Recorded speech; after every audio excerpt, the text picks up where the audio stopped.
అబ్బాయి నీతో నార్మల్గా మాట్లాడుతున్నంతసేపు అంతా బాగుందని అర్థం.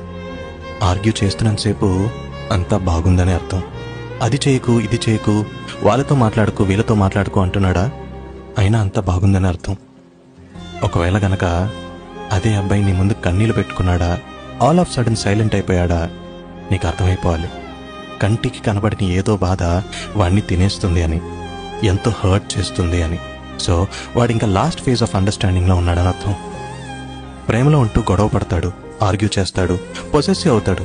కానీ ఒక్కసారి వాడికి ఇవన్నీ వేస్ట్ అనిపించాక టోటల్ సైలెంట్ అయిపోతాడు. ఎందుకంటే వాడికి తెలుసు వాడు తన బెస్ట్ ఇచ్చాడని, వాడి ప్రేమను చేతకంతనంగా తీసుకుంటున్నారు అని, తన పెట్టిన ఎఫర్ట్స్కి వాల్యూ లేదని అర్థమైంది. అన్నీ బాగు చేసే ప్రయత్నం చేశాడని, ఏం చేసినా కొన్ని మారవని, ఒకవేళ మారే ప్రయత్నం చేసినా నమ్మే స్టేజ్లో తను లేడని. మీ అందరికీ చెప్పేది ఒకటే, అబ్బాయిల కన్నీళ్ళని లైట్గా తీసుకోకండి. And also don't give me some bullshit quotes that men shouldn't cry. ఆడు మనిషే, వాడిది మనసే, వాడికి కూడా బాధ అనేది ఉంటుంది. అందుకే అబ్బాయిల కన్నీళ్ళని లైట్గా తీసుకోకండి.